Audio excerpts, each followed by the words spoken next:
Hello, everyone. This is Irene Lawrence. I'm with Morristown Art Association, and we're here at the Rose Center. Gordon Graham is a member of the Morristown Art Association, and as well, he has his art here at the gallery. Gordon, would you like to describe a little bit about your background in your art and when you started? Yes, my name is Gordon Elvis Graham. I'm Elvis III. I am retired from Tennessee College of Applied Technology, where I was a graphic arts instructor there. So I have a strong art background from teaching students how to use the programs and how to be designers. But my love of art went back to when I was in middle school. And I kind of set that aside until I retired. Wow, okay. So you were you were taught by somebody taught you, and you learned. Well, from it? I was taught graphic design, so it has a lot more to do with creating documents and brochures and websites and that type of thing. And also taught illustration and stuff like that. But as far as having a educated background in art, I didn't have that. You didn't. So you basically were kind of self-taught at the beginning, and then you just Well, I completed a year's course at the college, and at the end of the college, I was asked to take over the class, and I did that for 17 years until I got pretty bad sick and was kind of forced into retirement. Well, so what is your love? I mean, I see your buildings. You've done some wonderful bridges. He's done all kinds of tractors and trailers. I see that. Is that your kind of love, country? Well, I'm really big into architecture. I really love architecture and any kind of paintings that has architecture in them. But my true passion is to record and save, and I put it in my brochure, is monuments of craftsmanship.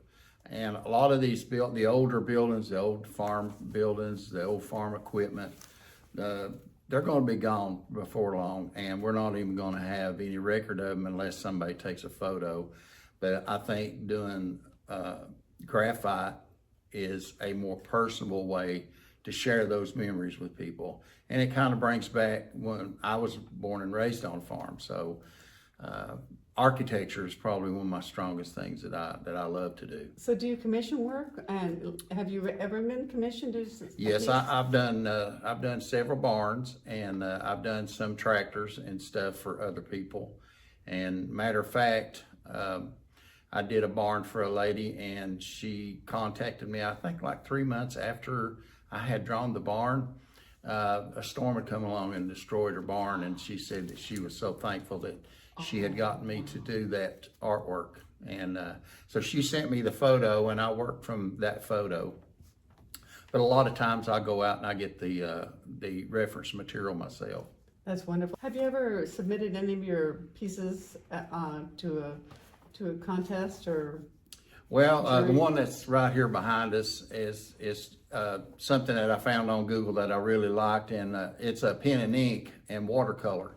And so I got a merit award for that. That's wonderful. But that's probably I have done a few portraits. I did a portrait of a young boy and entered it into county fair.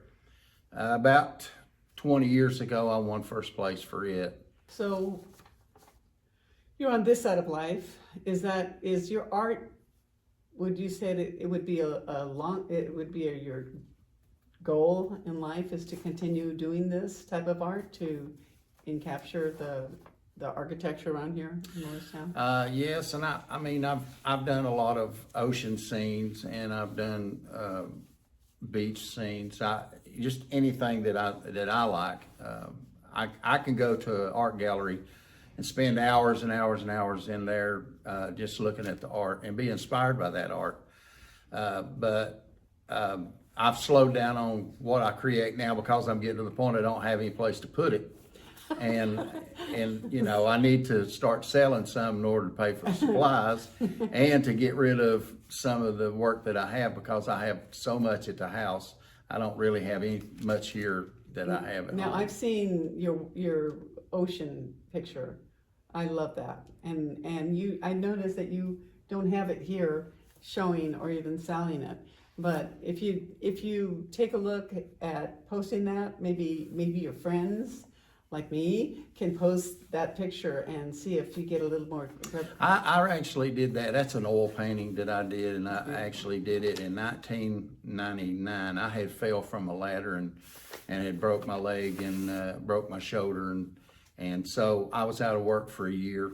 And my mother, who always tried to push me on my artwork, which I didn't have much confidence in my own artwork, but she did. And so she took me and paid for, we went to a place in Johnson City, and we just met with other artists, and everybody worked on their own thing. And that was probably one of my first paintings that I ever did. So. And so you do oil? Do you do acrylic? Yeah, I do oil, acrylic, pen and ink. I really like pen and ink. And graphite's probably one of my favorites. Well, it shows. It really does show. And I love the detail. Can we see some of your pieces that you do have right here? And maybe we can talk about them? Now this one here, it's just a little bit bigger picture of This it. is almost like The Hobbit. Okay, so this I seen on the internet, and so I went in and I took a lot of the stuff out, and I got it all photoshopped the way I really wanted it. Then I printed out a sheet and I did a grid on top of that, and I drew the art from a grid. Get some of that glare out of there. There we go. That's pretty. That is pretty. This is a cantilever barn that I was sent the photo reference by a man named Joe Moore. He deals a lot with the Historical Society, I think, here in Morristown. And so I told him that if he'd get me a good image of that, I would make him a copy of that. And because I really love cantilever barns. And that's interesting. Can you tell us a little bit about cantilever barns? Because that's So cantilever barns is really, it comes from the old world, but they're designed to have an overhang all the way around them. It was for cattle and stuff to get out of the weather, and also to put farming equipment under there and still retain the room up on the above part to store hay and stuff like that. Oh, okay, that's great. This is a beautiful barn. Where is this located? That's located out on Fish Hatchery Road. Oh, yes. I just love the way that barn looked, and so I stopped along the roadway there with my iPhone, and I took that reference photo of it. That's incredible. And what do we have here? This is a pen and ink of an old wagon, and if you know where Cates Cove is, Oh, yes. that is the old wagon at Cates Cove, back there where the little housing settlement is on the other end of the cove. And I just love the way that looked, and I did that in pen and ink. Wonderful. I see you do really well with that pen and ink. It's very difficult sometimes. Okay, so this is Wilson's Grocery, and Wilson's Grocery is an old, this actual store still exists, but it's not open for business, but it still actually has all the old stuff that was in it when it was a building. And the fellow that I asked him if I could take a picture and do this, and now that drawing is actually hanging in his shop. Where is this located? Right near Horse Creek Okay. in Greene County. Okay, wonderful. So now that we got all this information, and your artwork is really, it shows detail, and I love that detail. Being a person that knows how to do this type of work, it's a lot of work. It's a lot of work. What first got you into it? When you were a kid, did you do any art as a child? Basically, I had a friend that was what I would call a true artist. He could draw anything right out of his head. I couldn't do that. I have to draw what I see. So I can't imagine something and then just draw something.